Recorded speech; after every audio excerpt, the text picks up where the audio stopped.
Salam soliditas, salam solidaritas untuk kita semua. Berjumpa lagi dengan MPP Podcast SPK SPSI PP Multisrada Arah Sarana TBK.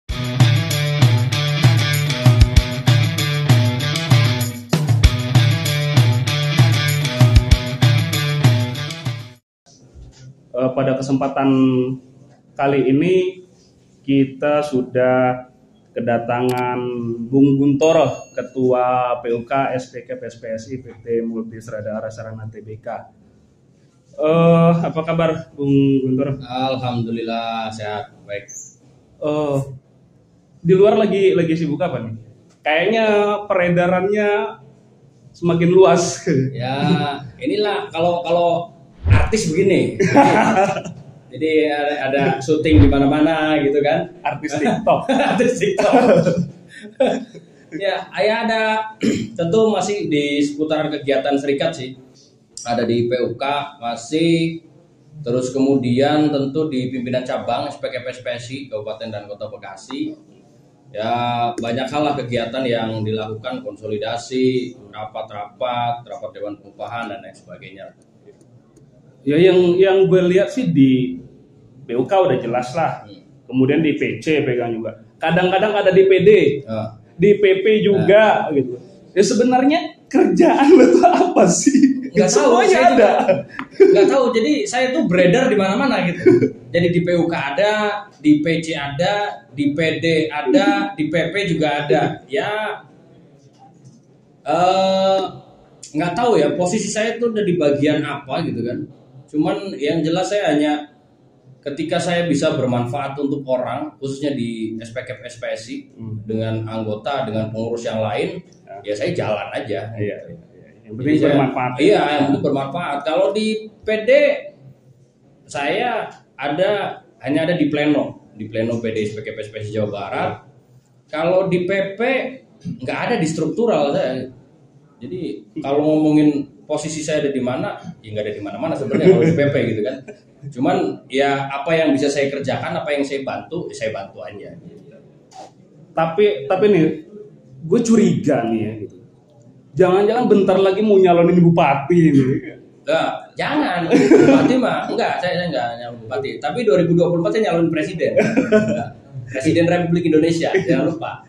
Aminkan. Tadinya gue curiga, nih mau nyalonin bupati nih. Kayaknya pasangannya Bung Roni kayaknya sih. Klop banget kayaknya sama Bung Roni itu pasangannya. Gitu. Bisa jadi. Tapi 2024 hashtagnya itu Guntoro for Presiden. Pasang baliho ya. Kayak di luar sana banyak. Iya, ya nanti kan ada tuh kepak sayap lah, kerja apalah gitulah. Gitu. Ntar Guntoro ada di situ ntar. Jadi nanti teman-teman harus bikin balihonya gitu. Karena saya nggak punya modal gitu. Jadi nanti teman-teman yang bikin balihonya. Tenang, banyak teman-teman yang bisa bantuin nih. Kita ngomongin ini deh, serikat dikit. Ngomongin serikat pekerja di Multisrada. Mungkin nggak banyak orang yang tahu bahwasannya di Multisrada itu serikat itu sudah lama ada. Udah lama ada, kalau nggak salah sekitar tahun 99. Tapi eksistensinya boleh dikatakan dimulai dari tahun 2012, 2013 gitu ya. Di sebelum itu ya kita anggap masa gelap lah, suram gitu, jahiliyah lah gitu kan. Itu di masa itu gitu kan. Nah, baru kemudian di tahun 2013 kita memulai semuanya dari nol gitu kan. Terus sekarang sudah berjalan sekitar 3 periode di serikat SPK SPSI di Multisrada gitu. Nah, menurut dari Bung Guntoro sendiri, dari perjalanan gitu lah, setelah kita memulai semuanya dari nol, dari 2013 sampai yang sekarang, gimana sih serikat pekerja di Multisrada? Apakah memang sudah berjalan sesuai dengan tracknya atau masih ada kurang-kurangnya dikit gitu?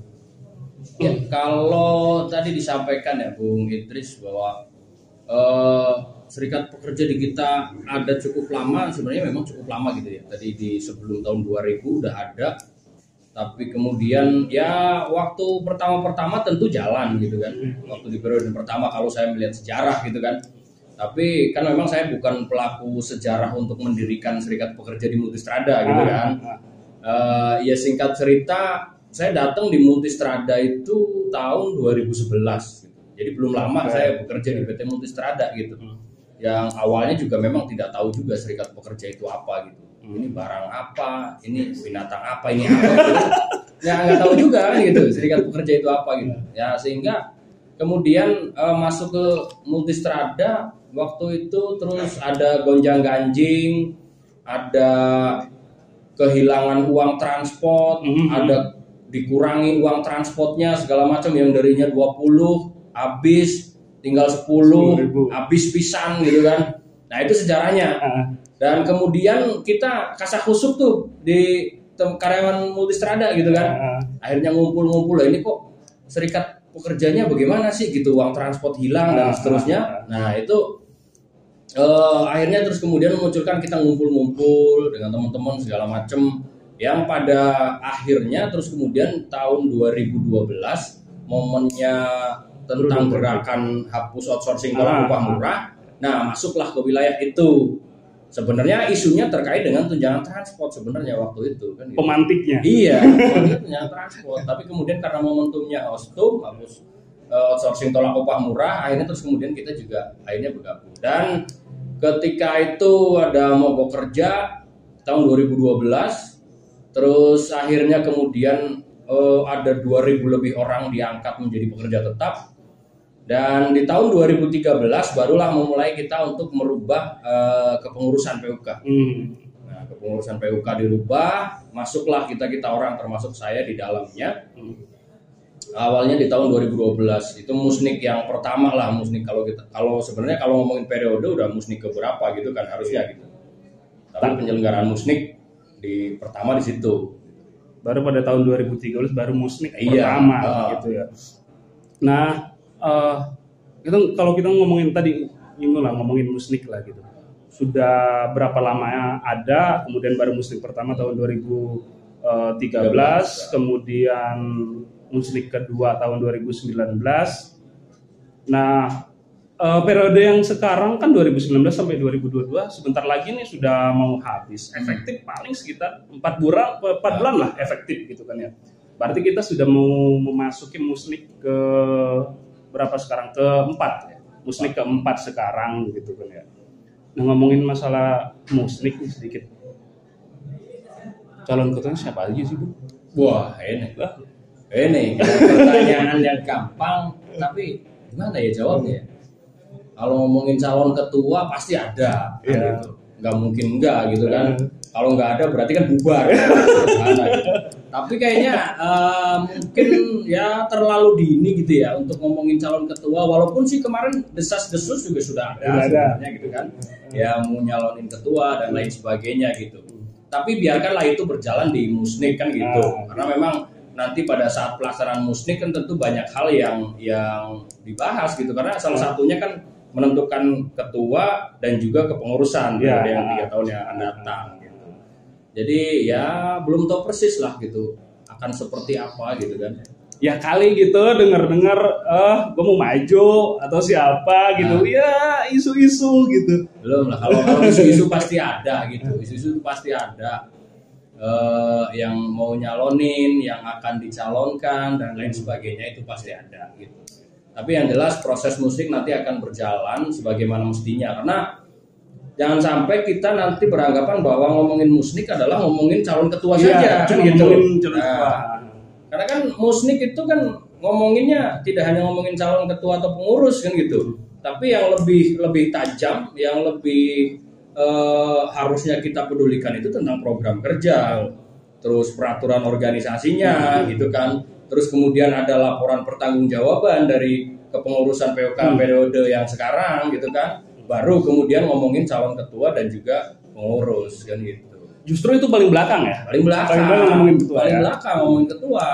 Yang duluan itu ngomongin program kerja gitu kan. Nah sebelum program kerja ini yang paling utama adalah ngomongin laporan pertanggungjawaban gitu. Jadi belum ada sih bocoran, belum saya bocorin juga gitu. Kalau bisa sih ada kan gitu. Tapi belum saya bocorin kan gitu.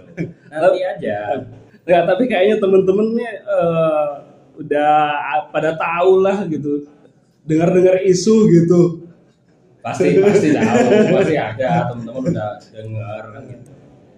Ya, kalau kita ngomongin ini balik lagi ya. Kalau kita ngomongin ya tadi musnik gitu kan. Berarti kan praktis tinggal efektif 4 bulan ke depan gitu. Mau nggak mau kita kan harus mempersiapkan organisasi ini ke depannya gitu ya. Jangan sampai organisasi ini stuck, kemudian yang sudah dibangun malah mundur gitu. Ya minimal bisa mempertahankan. Ya syukur-syukur bisa lebih baik gitu kan ya. Nah, kalau saya sih mau ngomongin sedikit lah bagaimana kita untuk mempersiapkan organisasi ini ke depan. Saya mau ngomongin tantangan sedikit ke depan gitu. Tentang ya jadi biar nggak kaget-kaget banget gitu nanti di periode yang kedepannya, terlepas siapapun ketua dan pengurusnya gitu. Kalau kita ngomongin masalah tantangan di internal, kita tahu sekarang Multistrada dipegang sama Michelin Group. Michelin Group adalah dari Eropa yang tentu saja budayanya, kemudian kebiasaannya gitu itu sangat jauh berbeda dengan Asia. Nah, di mana di Indonesia kebanyakan kan menganutnya dari ya mazhab dari Jepang lah gitu kan ya. Nah, ini Eropa gitu ya, mazhabnya Eropa gitu ya. Nah, kira-kira mungkin bisa apa ya, kasih gambaran sedikit lah tentang ke depan itu akan seperti apa? Ya, kalau bicara tentang tantangan dan tentu memang kalau kita lihat ya, kita Multistrada berdiri sudah lama dan dipegang oleh orang Indonesia. Terus kemudian ada juga dulu penanam saham yang dari luar negeri juga ada, dari Singapura kalau nggak salah, atau dari mana gitu, dari negara mana, yang pada akhirnya kemudian 2019 diambil alih oleh Michelin gitu. Ada perusahaan Prancis dari Eropa yang tentu memang kalau bicara hubungan industrial ya mungkin memang madhabnya berbeda gitu kan. Kalau bicara tantangan tentu bahwa sebelumnya Multistrada itu adalah single pemodalnya gitu ya. Pemodalnya single. Nah, walaupun TBK waktu itu gitu, tapi mayoritas pemegang sahamnya adalah single kan gitu. Sehingga dan perusahaannya pun juga hanya ada di Indonesia gitu, tidak ada lagi di luar negeri. Nah, beda yang sekarang Michelin ada di beberapa negara gitu, di banyak negara kan gitu. Dan tentu tantangan yang pertama adalah tentang terpusatnya keuangan. Terpusatnya keuangan yang pertama adalah bahwa induk organisasi perusahaan ini ada di Prancis gitu. Praktis bahwa semua modal itu sumbernya dari sana. Jadi tidak dikelola di kita gitu. Terus kemudian ada yang namanya regional. Nah, regional itu untuk Asia, khususnya di Asia Tenggara kita gitu kan, itu berada di Bangkok gitu kan, Thailand ya. Iya. Nah, itu juga pasti akan mempengaruhi gitu. Kenapa? Begitu nanti kita katakanlah bicara tentang serikat pekerja kan identik dengan bicara tentang kesejahteraan, Betul. perlindungan, pembelaan gitu. Otomatis perusahaan yang ada di Indonesia khususnya Multistrada itu pasti akan berbicara dengan regional yang ada di Thailand, terus kemudian yang ada di Prancis gitu. Nah, itu salah satu tantangan kita ke depan gitu kan. Dan hal lain kalau kita tadi ya ngomongin madhab bahwa hubungan industrial yang lama, seringkali kalau di Indonesia banyak kan adopsi dari madhab Jepang gitu kan. Jepang, ya. Yang cenderung mempedulikan atau menghargai tentang masa kerja dan lain sebagainya. Mungkin dengan Eropa itu beda gitu, mungkin beda gitu. Jadi Eropa mungkin lebih banyak terkait dengan ya orang yang bekerja pada saat itu, itulah yang kemudian dihargai, dan masa kerja nggak terlalu gitu ya, mungkin nggak terlalu, walaupun mungkin masih ada gitu, tapi yang jelas budayanya pasti berbeda gitu. Nah, terus kemudian budaya kerja juga pasti berbeda gitu. Karena Multistrada dulu cenderung santai gitu kan. Terus kemudian sekarang udah nggak bisa kan gitu. Banyak aturan. Nah, dan juga yang nggak kalah penting adalah persaingan antar perusahaan di antar negara. Itu menjadi sangat penting. Walaupun dalam satu grup. Iya, walaupun dalam satu grup. Jadi Multistrada ada di Indonesia, terus kemudian yang di Thailand itu apa, yang di Cina apa, terus kemudian yang di negara-negara lain apa gitu. Pasti akan kemudian bersaing. Karena kalau bersaingnya kenapa? Ya kalau ngomongin perusahaan targetnya apa sih? Kan keuntungan, ya kan? Keuntungan. Mana perusahaan yang menghasilkan keuntungan yang lebih besar? Ya ideologi kapital kan dari dulu sampai sekarang sampai kiamat kurang nggak pernah berubah. Nah itu. Jadi tetap orientasinya adalah keuntungan dan itu yang harus dicermati betul oleh kita gitu. Jangan sampai nanti kemudian bahwa di Indonesia dianggap nggak menguntungkan atau tidak banyak menghasilkan untuk perusahaan. Jadi nanti akan digimanain kan dan seterusnya kan. Ya. Jangan sampai juga begitu Indonesia ternyata banyak menghasilkan keuntungan, tapi ternyata duitnya dibawa ke sono semua gitu kan. Ya kan jangan begitu juga. Jangan sampai begitu. Itu untuk kunci serikat pekerja gitu bahwa ketika dia berusaha di Indonesia, maka bagilah keuntungannya dengan karyawan yang ada di Indonesia, bukan dibawa semua kan gitu ke negara asalnya gitu. Nah itu gambarannya sih secara singkat gitu. Ya, ya itulah ya perbedaan bagaimana Eropa dan Asia gitu. Jadi bagaimana ya kita harus mempersiapkan diri, kita harus mempersiapkan ke depannya gitu. Nah itu secara internal. Jadi sekarang kita ngomongin soal eksternal. Eksternal kita tahu tahun 2020 kemarin ya kita rame-rame lah tentang bagaimana Omnibus Law, bagaimana perlawanan kita tentang Omnibus Law gitu kan ya. Walaupun pada akhirnya itu diketok palu juga gitu kan ya, sah-sah juga. Tetapi tentu prosesnya nggak sampai di situ saja gitu kan ya. Yang saya ketahui sih perlawanan terus gitu berlanjut gitu kan. Sampai ke Mahkamah Konstitusi juga. Nah, di luar itu kayak apa sih perkembangan di luar dengan ya kita tahu lah sekarang dengan kita tidak bisa berharap kepada pemerintah gitu kan. Yang tadinya harusnya memberikan perlindungan kepada buruh sebagai pihak yang lemah gitu kan ya. Nah, dengan adanya Omnibus Law justru jauh meninggalkan berlari lah gitu kan ya. Bukan lagi jalan gitu meninggalkan tapi lari lah gitu. Dan kita juga nggak bisa berharap kepada perwakilan wakil rakyat di parlemen gitu kan ya. Semua lah udah tahu lah bagaimana kemarin di parlemen kayak gimana gitu kan ya. Nah, apa saja sih tantangan-tantangan di luar itu secara yang dihadapi serikat pekerja gitu di luar itu secara umum lah, secara nasional gitu gambarannya gitu di luar itu. Kalau ngomongin gambaran tantangan di eksternal, ini kalau kita ngobrolnya sehari mungkin nggak kelar gitu ya. Jangan sehari, seminggu sebulan mungkin nggak kelar gitu kan. Karena banyak banget, luar biasa banget. Tadi disebutkan bahwa ada Undang-Undang Cipta Kerja yang sama-sama kita tahu dari mulai rancangan aja kan sudah kita tolak gitu kan. Betul. Kalau ngomongin sejarah bahwa dulu ada rancangan Undang-Undang Cipta Lapangan Kerja yang kita singkat menjadi Cilaka kan gitu. Betul. Akhirnya terus diganti menjadi Undang-Undang Cipta Kerja. Nah, kita sebutnya sebenarnya Undang-Undang Ceker kan gitu. Nah, ada sebutannya juga kan gitu. Dan dari mulai rancangan udah kita tolak sampai dengan saat ini kita masih menolak gitu.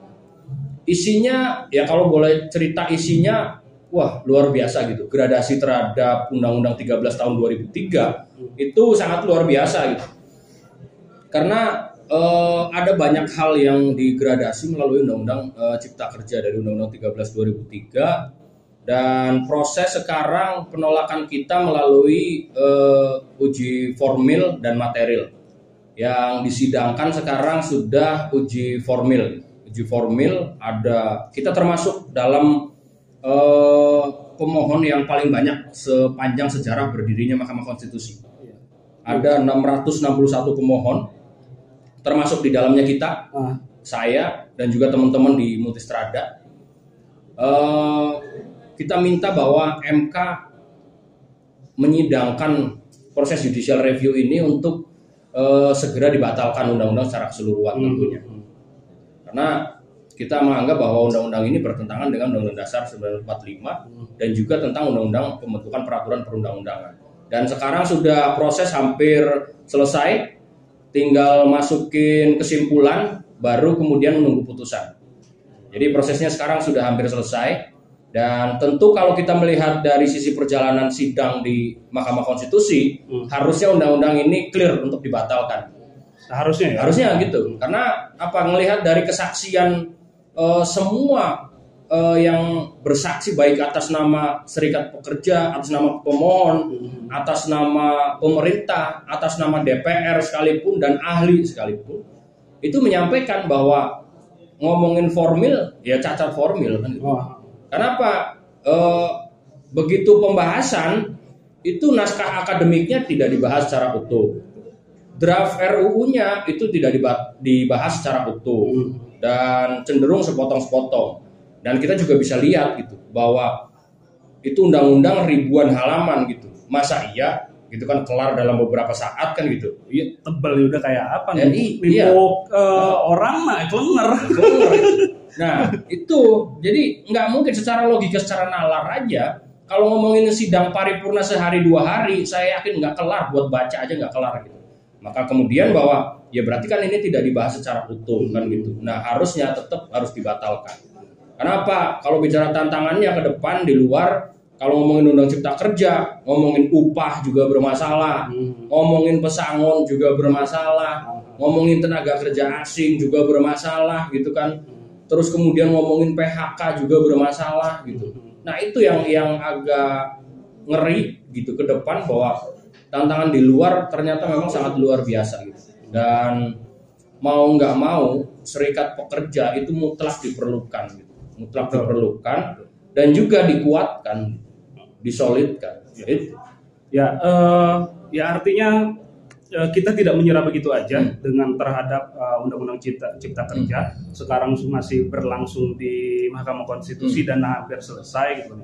Dan mungkin pertanyaan saya, ada nggak sih yang harapan untuk kita atau yang menguatkan, misal contoh dari saksi-saksi gitu kan ya, yang ada cerahan, ada celah nih, ada sedikit cahaya yang bisa menguatkan kita bahwasanya kita bisa meyakini bahwa undang-undang ini bisa dibatalkan.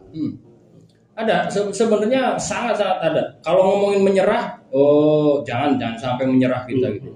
Karena perjuangan itu akan terus berjalan, dan kita sebagai orang yang masih hidup, masih bernyawa, itu masih wajib gitu untuk melakukan perjuangan. Ya, nggak boleh ada kata menyerah. Menyerah itu harus dipegang oleh orang-orang yang sudah tidak bernyawa kan gitu. Nah, itu menjadi kunci, harus kita pegang betul gitu. Kalau dari sisi kesaksian, kita menghadirkan ahli, itu ada beberapa orang gitu kan yang kita ajukan. Terus kemudian di fakta juga orang anggota LKS tripartit juga ada, bahwa diyakini betul bahwa proses mekanisme pembahasan itu tidak sesuai dengan undang-undang tentang pembentukan peraturan perundang-undangan. Itu yang harus dipegang betul. Karena apa? Ya, Omnibus Law ini sebenarnya kan belum dikenal gitu. Belum dikenal dengan metode menggabungkan beberapa undang-undang, mengambil merevisi beberapa pasal yang akhirnya dijadikan satu undang-undang. Nah, itu disebutkan bahwa ini sebenarnya undang-undang baru atau undang-undang perubahan gitu. Kalau undang-undang baru tapi isinya ngerevisi undang-undang yang lama, kalau undang-undang revisi tapi ini isinya revisinya nggak cuma satu undang-undang gitu. Nah, itu kan ada banyak undang-undang di situ. Ada banyak undang-undang gitu, sehingga harusnya memang murni bahwa ini bertentangan dengan undang-undang pembentukan peraturan perundang-undangan itu sendiri kan gitu. Nah, itu gambarannya. Kalau untuk dari sisi kesaksian dari ahli juga pendapatnya juga clear semuanya kan gitu. Nah, sedikit mengulas waktu sidang pengesahan gitu ya, pengesahan di DPR Undang-Undang Cipta Kerja. Kalau tidak salah itu ada 2 fraksi yang ya kenceng menolaknya, kenceng menolaknya, bagaimana menolak undang-undang ini gitu kan ya. Kemudian juga ya ramai lah di media bagaimana ya mereka, suara mereka dihalang-halangin, kemudian suara mereka dijegal, mic juga dimatikan gitu kan ya. Mungkin pertanyaan saya sih, ada nggak sih dari dua fraksi tersebut gitu kan ya, mendukung, ya minimal mendukung lah perjuangan kita di MK, kemudian perlawanan kita terhadap Undang-Undang Cipta Kerja ini. Kalau bicara tentang itu gitu ya, memang waktu itu kita sempat melihat dari berita-berita, video-video dan lain sebagainya gitu ya, bahwa ada dua fraksi yang menyatakan walkout waktu itu kan. Cuman saya fraksinya nggak perlu cerita dari partai apa dan lain sebagainya. Dan kita berharap besar pula sebenarnya gitu. Iya. Begitu ada fraksi itu walkout, artinya itu yang akan mendukung kita, perjuangan kita melalui Mahkamah Konstitusi kan gitu. Nah, semacam memberikan angin segar. Nah, kan gitu. Tapi ternyata itu juga kita kan tergabung di dalam Gerakan Kesejahteraan Nasional tuh di Gekanas, permohonan uji formil materialnya kan gitu. Dan kita waktu itu meminta untuk kepada dua fraksi tersebut untuk minta saksi baik fakta maupun ahli kan gitu. Dan ternyata itu juga boleh dibilang kita amat sangat bingung sebenarnya gitu. Ini walkout, tapi begitu kita minta saksi fakta dari mereka yang walkout tidak bersedia kan gitu. Tidak ada yang bersedia. Iya. Ini gimana kan? Ini sebenarnya apa kan gitu? Nggak ngerti juga kan? Ya kan? Harusnya kan oke, siap gitu. Karena saya juga menolak, saya juga melawan, maka kita bareng-bareng kan begitu. Saksi fakta dari saya. Proses persidangan harusnya saya kan begitu harusnya. Lah ini nggak mau, nggak bersedia kan. Jadi nggak ngerti gitu. Penolakannya bagaimana kan? Ya itulah gambarannya ya, teman-teman bisa menyimpulkan sendiri gitu bagaimana ya ternyata gitu yang kita lihat di media dan lain sebagainya itu ya hanya kulit luarnya aja gitu, hanya kulit luarnya aja. Nah, terus kemudian jalur perjuangan kita ya khususnya di apa namanya di nasional lah, pemerintahan gitu. Praktis sekarang kita kan ya nggak ada wakil sebenarnya gitu kan, nggak ada wakil sehingga suara kita nggak tersampaikan gitu, aspirasi kita. Apa yang harus kita lakukan? Mungkin ada harapan nggak sih? Ini loh yang harus kita lakukan gitu, entah melalui apa gitu kan ya, yang bisa masuk ke perjuangan misalkan di parlemen atau misalkan di partai atau apapun itulah. Kalau bicara tentang wakil pekerja buruh, memang di parlemen tidak punya wakil. Kita ada beberapa lah teman-teman kita yang menjadi wakil duduk di parlemen, tapi ternyata tidak bisa banyak mempengaruhi banyak hal. Kenapa? Pasti kalau bicara tentang parlemen, wakil-wakil di DPR pasti menginduk kepada partai politiknya masing-masing. Begitu instruksi partai politiknya A, pasti dia akan A gitu. Tidak mungkin dia akan bergeser gitu. Karena begitu dia bergeser dari instruksi itu, maka pasti dia akan dianggap bahwa oh ini udah beda dengan partai politiknya kan begitu. Kurang lebih gambarnya. Ngomongin sekarang udah akhir Oktober, kemudian masuk bulan November lah sebentar lagi gitu kan ya. Ya kita tahu setiap tahunnya kalau udah masukin November nih gitu kan ya, pasti nggak jauh-jauh ngomongin upah gitu kan ya. Bisa kasih gambaran sedikit ya tentang bagaimana upah tahun 2022. Nah seperti kita tahu juga kemarin kan kita setelah nggak adanya UMSK, kemudian berapa kali kita aksi untuk menuntut upah di atas upah minimum gitu kan ya. Ya mungkin bisa sedikit ya. Ya kita proses di Dewan Pengupahan di Kabupaten Bekasi itu masih bertahap proses tentang pembahasan upah di atas upah minimum, atau istilah upahnya apalah sudah bebas, nantinya akan kesimpulannya seperti apa. Dan itu pengganti upah minimum sektor jika memang dari berbagai pihak istilahnya menyebut UMSK itu udah anti lah kan gitu. Kita ganti istilahnya dengan apa gitu. Dan proses sekarang untuk 2021 saja itu masih berjalan sampai dengan saat ini. Dan untuk upah 2022 tentu ngomongin upah 2022 yang pertama ada upah minimum provinsi. Upah minimum provinsi ini juga belum dilakukan pembahasan. Terus kemudian UMK untuk kabupaten kota khususnya di Kabupaten Bekasi itu juga belum ada pembahasan sampai dengan saat ini gitu. Jadi kemarin juga agenda pembahasannya rencana ke depan nanti sebelum membahas UMK ada pembahasan tata tertib Dewan Pengupahan. Dan kalau bicara tentang upah, khususnya upah minimum, tentu ini juga tadi kembali lagi ngomongin tantangan yang asal sumber, asal muasalnya itu dari Undang-Undang Cipta Kerja. Gitu. Nah itu sangat berat. Kita tahu ada peraturan pemerintah nomor 36 tentang pengupahan, itu juga mengatur tentang mekanisme dan besaran gitu kaitannya dengan upah minimum kabupaten. Dan kalau kita hitung berdasarkan rumus itu ya mungkin mengenaskan juga kan gitu. Dan inilah yang kemudian kenapa sampai dengan sekarang ini kita masih menolak terhadap undang-undang itu. Karena ngomongin upah aja bermasalah, pasti bermasalah gitu. Dan kalau ke depan saya pikir juga penguatan serikat pekerja di internal itu menjadi sangat penting. Ya. Bicara tentang upah, mau nggak mau, suka nggak suka, kita yang harus bertempur habis-habisan gitu. Di internal Di internal pun juga ya, gitu. ya. Terlepas nanti bicara tentang UMK naiknya berapa, atau tadi upah pengganti upah minimum sektoralnya naiknya berapa atau ada apa enggaknya, ya itu tidak perlu kemudian menjadi acuan secara umum, secara khusus, tapi kemudian kita harus punya acuan tersendiri di internal masing-masing kan gitu. Wabil khusus untuk di PUK Multistrada, ya kita mau nggak mau gitu. Kita melihat isi dari PKB, terus kemudian hal-hal apa saja yang bisa mempengaruhi untuk kenaikan upah. Dan